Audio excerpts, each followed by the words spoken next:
Hello and welcome to another video. Today's video is about Thorndon Hall and Thorndon Park in Brentwood. Now it's only a few miles from Thurrock, but this one is quite a creepy one and quite a tragic story as well. So Thorndon Hall sits just on the other side of the A127 that separates Thurrock and Brentwood. Thorndon Hall is known locally as one of the best places to go for a walk or to take your dogs for a walk. Now it's up to nearly 1,000 acres of land, mainly now taken up with golf courses, but there's loads of woods that people can still walk through. Now going back into history, in 1573 this was owned by the Peter family or Peter family that built the hall there, and at the time it was used and visited by kings and queens of England, and it was a very important place. Now the old hall, because this is a new hall and an old hall, so the old hall was built at the bottom of the land. So where all the acres are, when you come over the 127, the old hall was sort of on the banks of that road, and you can see there's some remains there now, and you can see the old lake. That is where the original house was, and the new house is built at the other end of the estate, where it's now this big white fronted building. And a few years ago I was invited to go and have a look around and to go down to the cellars and hear some pretty strange stories. So in 1573 John Petre was the first Baron of Rittle, and he was the person who owned the land.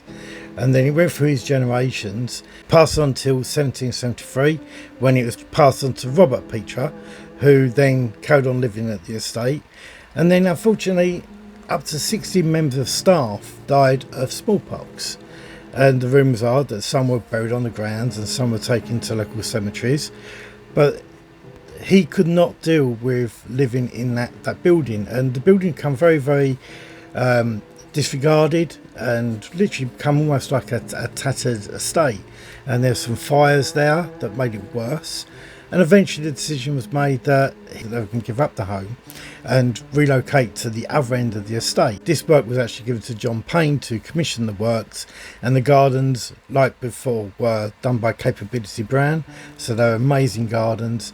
So the new hall was very extensive, and you can still see that today. If you go up to where the golf course is, you see the big fronted building now. And on the face of it, it doesn't seem like there would be anything creepy or anything like that until you start to hear the tragic events that took place at the play, took place in the hall and the old hall and on the grounds around the hall. Now there are some myths and legends around the hall itself. One of them that doesn't seem to be actually a myth but a bit of a fact: the horse that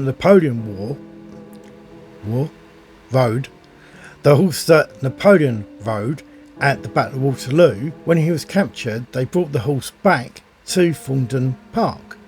And Thorndon Park at the time was this massive open land with woods and deers and everything, and the horse was actually stabled there until the horse was sold off. So okay, so what about the ghost stories? Yeah, there's quite a few, and I've again selected separate ones out of this. So first of all, I was invited up there, it must have been 2002, 2003, to have a look around the cellars and the building. It's now private, it's been made into flats and apartments, but I was asked to go around and have a look because they contacted us because there's some strange goings on, and it was actually one of the ground staff there at the time that invited me there to go and have a look in the cellars. Now the cellars actually remind me of something out of Harry Potter, and I'll show you the photos, and I hope you agree they've got a certain feeling about the cellars just by the photos, and they're quite creepy. Personally, I didn't actually feel anything down there apart from that creepiness and being left down there alone for over an hour, allowed to wander around, take photos. People who were residents in the building were storing their bikes down there, but apart from that it was completely empty. And yeah, it was dusty, and I know people said about orbs, but you know, taking the photos, there's always going to be an element of dust and orbs floating around that's show up on camera. I wasn't too bothered about that. Then I went and met some of the people that lived in the apartments. One of the ladies invited me into her house and showed me over towards her fireplace, and what she'd tell me was that of a night time she would often hear voices coming up from the cellar. and they seem to be coming from the air vents. Now, looking at the cellar, I couldn't really see any reason for any way voices could come up through the cellar. It wasn't like a air duct or anything like that could take up, but she said she could hear screaming in the cellar. Now, after speaking to a local historian, what I was informed that sometimes when people weren't, nicely behaved on the estate, there was rumours that they were taken into that cellar and may have been tortured. And this was also a time when you think, going back to 1743, it wouldn't surprise you that this estate is a very important estate, as say kings and queens would visit. It wouldn't be that surprising that a building like that wouldn't be used for important type of business. And when we've got things of gunpowder plots and going on, and civil wars and God knows what else going on, it's not surprising that old buildings do have this sort of history where I guess torture could take place. The lady in the apartment, apart from just hearing these voices coming up via the chimney, said that she'd see a black figure walk across her living room and would hang around just by the door. As you see by the photos, these have all been made into lovely apartments now, and they're very exclusive. I mean, it must have cost quite a bit to live in now. It's a massive estate set out in massive grounds, so it is a lovely place, and you can't get over that. And it's hard to almost feel that spookiness because it is such a nice area. But nevertheless, the reports that you hear, another one of the lady that is seen jumping off of the top of the building to her death, to the gentleman that's seen hanging over by the side of the building, and the other one of a figure of someone who looks up there on fire running down by the cellar. They are quite creepy. So when we talk about the lady jumping off the building, this was seen quite regularly in the 80s, and this was seen by children to adults, and even a police officer said that they were called out one night from a resident saying they could see a lady standing on top of the building. It looked like they was going to jump, and as the police got there, they said they thought they see this lady jump, but they could never find her at the bottom. So that sort of calibrated evidence that is hard to dispute. Nevertheless, the skeptic side of me wants to think there could be a reasonable explanation for that. But on the other hand, who knows? We've got a gentleman that was playing golf over Thorndon, had come back, and from a distance he thought he could see someone standing on top of the roof that then jumped off the roof. So it's quite a common sighting. Now in 1997 we have a report from another local resident that was actually there doing some work around the grounds, and he was walking back up towards the estate where he could see just onto the side end of the building that he thought he could see a gallows, and a gentleman was hanging from the gallows, and he'd never seen any shape like that there before. He thought it could be a trick of the light. That time of year it was come down to sort of late autumn, so it was getting darker earlier, and he thought his eyes were playing tricks.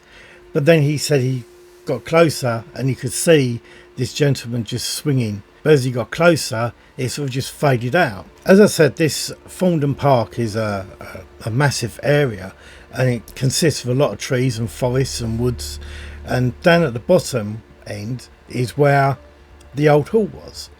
And we go back to a summer not many years ago. A family got out their car in the car park down there. They walked their dog through the first part of the woods that leads them out to a big pond area. Now this is the old hall pond right next to the original building.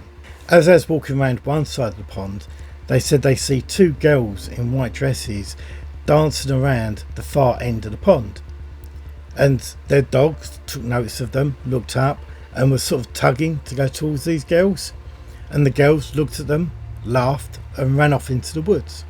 But they ran off into the direction of where the old hall was. So the family carried on walking, sure that they were going to see these two little girls again, and they walked out onto the big open field where there are some ruins of the old building there now, and they walked out onto that field and they could see for miles, and they could see no children at all. These children had disappeared into thin air. After hearing that story, I went back through some of my old notes because it actually triggered something that I'd already been told beforehand. So in the 1940s, 4 soldiers were stationed near the area at a gun encampment, and you'll see the pillar boxes that are around the area. They were camped out down there. Now I've looked on the map, I can't actually see where that would have been along that area, but let's say we'll stick with what we've been told. And I'm sure one of you will say, oh yeah, this is where the pillar box was, or whatever. But we're told that these soldiers were walking around early evening, and they could hear these children giggling down by the pond. And it was getting dark, so they said they've got to go home. So they couldn't hear them, so they're shouting across the lake to these children saying, no, you've got to make your way home now. The blackout's going to come soon, and you've got to be at home. We can't look after you. The soldier walked down again, calling across the lake, saying, excuse me, can you go home? Can you go home? And the 2 children turned around and looked at them and were giggling.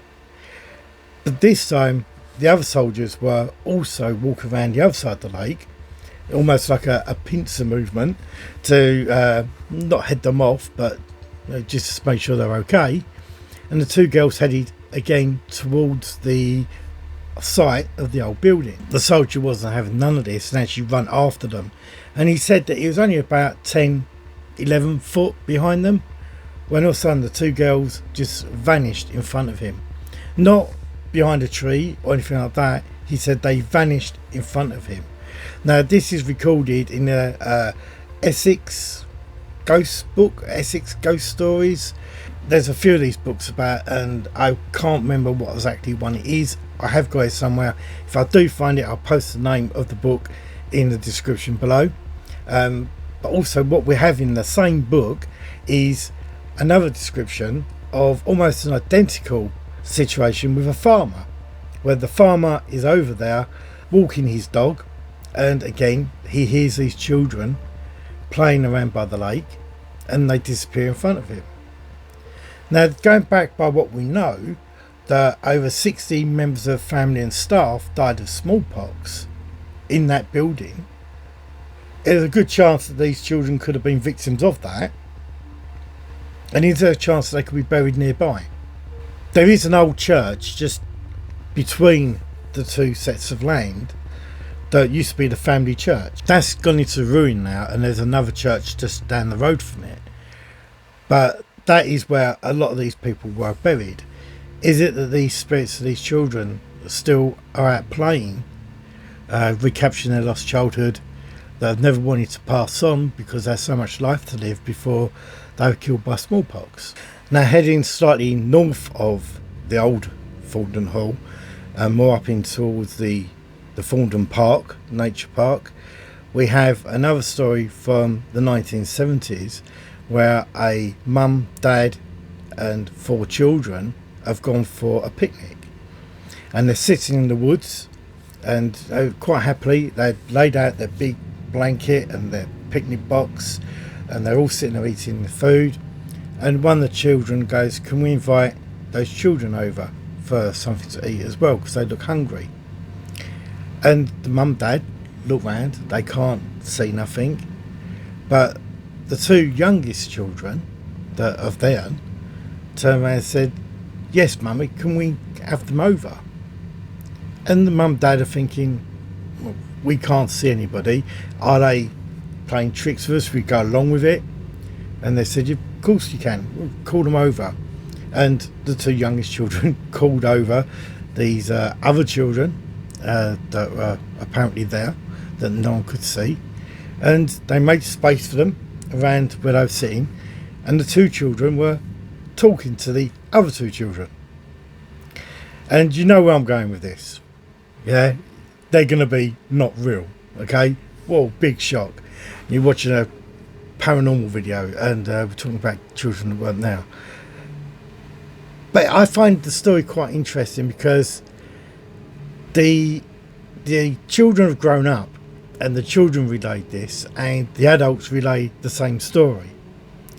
That their kids were pretending that they had these friends, and as the kids got older, the kids explained that no, there was real children there, and these children were in white dresses. Again, it matches up with these kids that are down by the pond. And again, we have another story that isn't the same, but it's just as I guess backs up all the others. That a family were walking down the hill in Thorndon Park.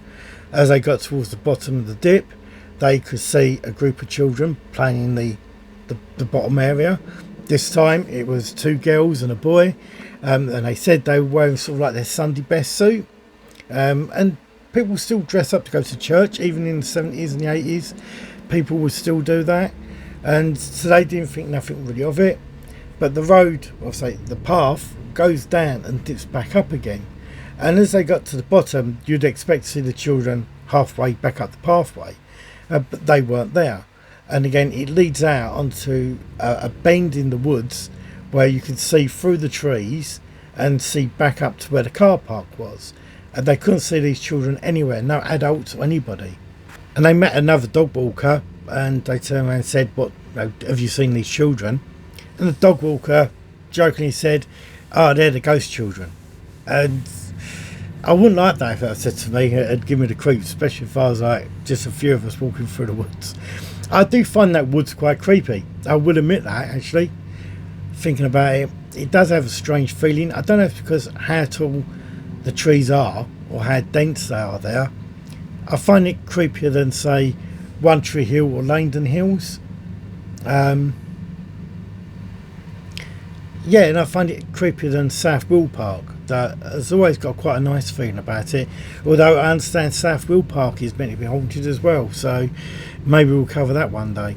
So jumping back up to Thorndon Hall, now the new hall, and the Cellar.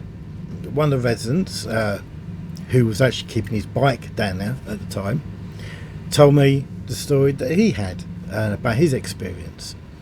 He went down there one evening after work to put his bike down there, and he could hear someone shuffling around in the cellar.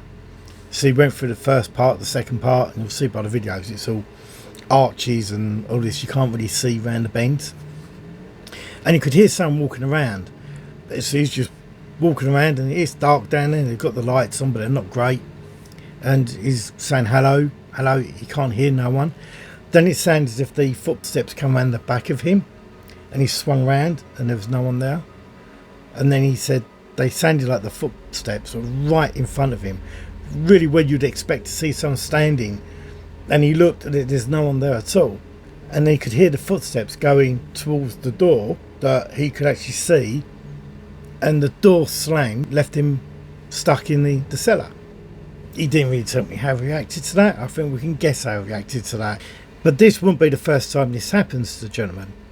This would then repeat quite often over the next year. So much so that he would almost shove his bike in the cellar and go back out as quick as possible. One night he had been drinking over at the Green Man, which is a pub just over the other side of Brentwood, just over the other side of the road to Thorndon Hall. He was joking about his ghosts in the cellar, and a few of his mates were taking the mick a little bit. They decided that they were going to walk back with him and have a look around the cellar. So they did, and they regretted it, or so they say they regretted it. So these 4 guys have gone down into the cellar, laughing, joking, taking the mick out of their friend, saying, "Oh, there's nothing down here, there's no ghosts here." And their friend goes, "Well, let's just sit here for a little bit and see if you hear anything." They agreed to sit there for 5-10 minutes. Every now and again they were laughing and joking and trying to make each other jump. And then they heard the footsteps, and being as they already knew that they were the only ones in the cellar and the door was shut, they knew there could be no one else down that cellar with them. And the footsteps were definitely on the cellar floor, not above, and these footsteps were running around the cellar. Quite a fast pace. I guess not much as a run. I think he described it as a hasty walk. I think those are the words that he used. A hasty walk to get around the cellar. And the lads started looking at each other and giggling, going, well, hold up, what's this? What can we hear? One of the lads, who was apparently the most taking the mick the most out of the gentleman, suddenly went completely white. He said he could see a figure standing there in a real old-fashioned suit and a big hat with a feather sticking out the side of the hat, and the gentleman was just standing there staring at him, giving him a really deadpan, wide open eye stare, and it was freaking him out. He's saying to his friends, I could see something. There's a guy standing right there in front of us. That would normally end with people saying, no, you've seen things. All four there turn around, looked, and they see this gentleman standing there right in front of them, tall, over 6 foot, with a big caped suit, with a hat on, with a feather sticking out of it, just standing there staring at them. Apparently they didn't hang around much longer. They ran out of the cellar and they never went back there. Apart from the gentleman who still puts his bike down there. I haven't been back up there for quite a few years. I don't know if he's still living there. Great tale. He retells it to everyone, so you may have heard this already. But yeah, I like that. It's got a lot of people involved in it. It reminded me of sort of my mates, what they would be like if we went somewhere that was haunted years ago. They'd all laugh and joke about it, but then they'd get creeped out themselves. Yeah, I like the idea of them being spooked by something they didn't believe in. I mean, I'm not going to take out the fact that alcohol could have had in this. No, they could have been out their brains, but who knows. What we have next is a group of 15 hikers that had been walking through Brentwood and heading down towards Thorndon Park, past the new hall, then going down through the woods, along the side of the golf course, along by the old pond, next to the ruins, and heading back off down towards Worley, heading up that way. What I'm told, and this was in 2001, and one of the reasons why I was contacted not long after that, it was based on this story or this event. It's up to you to make of what you want of it. This group of hikers or walkers were making their way down through the woods, and they'd had a good day. They were getting tired, come to the end of their walk. They'd actually come from South Will Park and walking the right way through, so it's quite a long trek they've been doing. They made their way through to the bottom end of the old hall, past the pond, and they're having a break, and they'd actually chosen a footpath just next to where the old building was. Now I understand I've not been over there truthfully myself onto that old ruin. Perhaps it's something I should do. I gather it's a footpath, public right of way that you can walk along. And they decided to have a rest just sitting there. Have a rest just by the footpath. And they were there about 10-15 minutes sitting there. And then a number of them started feeling quite unwell, burning up, coughing, and feeling generally not great. And they're thinking perhaps it's all the walking that they've done, or maybe that they've just drunk some of their fluid or whatever, and it's upset their stomach. After another 5 minutes, every walker was feeling hot, sweaty, violently sick, coughing. And when you think that this was the site of the smallpox that had killed over 60 people, putting two and two together, you could think that they're suffering the symptoms of what some of those people who passed away with were suffering there. Even more so when you hear that every walker that had been in a jubilant mood before stopping felt now totally depressed and emotional, and some of them were crying. And it was only for one of the walkers that decided that they better move out the area in case it was something that was around them. They didn't think about the paranormal side of it or anything like that, and they got up and made their way off. And once they were out the field, they all started feeling really better. And it was a few weeks up when after they was all talking at the hiking club or the walking club, and someone mentioned that where they'd stayed or stopped was actually the site of the old hall where all these people had died of smallpox. And it's not what I'd say a ghost story.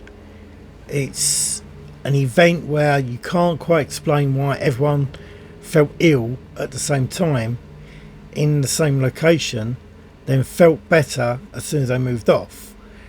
And even more so when they didn't know the history of that particular area that they stopped in. And I think that gives a little bit a more credible taste to their story. If they'd gone there knowing, I think that thing about you can overthink things and creep yourself out, that hasn't happened on this occasion. Going to finish off with one last tale of the new hall, or the new Thorndon Hall. And I wouldn't say it's a scary story. It's a sad story that a lady that I sat and spoke to told me about a gentleman that visits her, who comes down and stands in her living room and talks to her and tells her his life story, and about how he'd lost his family due to smallpox. And this wasn't the time of the rest of them. This would have been a few years later, once the new building was built, but the disease was still prevalent around the area. He had lost his family due to it, and he later on took his own life. He didn't want to carry on without his family, and he took his own life by hanging himself outside of the building. Now, if we go back to the story that the gentleman said he sees gentleman hanging from a gallows type, could this be that gentleman? Now, the lady said that this gentleman would visit her quite often, and her family thought that it was a mental health problem that she was having, but she was quite convinced that this gentleman was coming of the night time and having pleasant chats with her. And I didn't want to put my point of view over. She was happy. She didn't feel threatened by him. I didn't want to say I didn't believe her. She was quite convincing, and the information she gave me added up to that sort of time period. The dress, the stuff he said about the estate, about it was a new building, so that puts him around sort of 1763 sort of time, once the building was done and open. It all sort of fitted in quite well. Now, I can't find any record of other deaths within that building. In fact, I find it very, very hard to research the new hall building.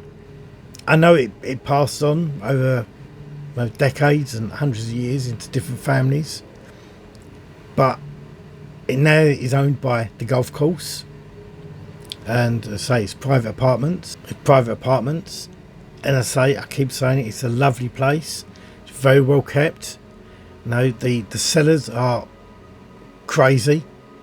I'm so lucky to have been invited there to have a look around the cellars, and to be invited into so many of those apartments and to look around and hearing resident stories.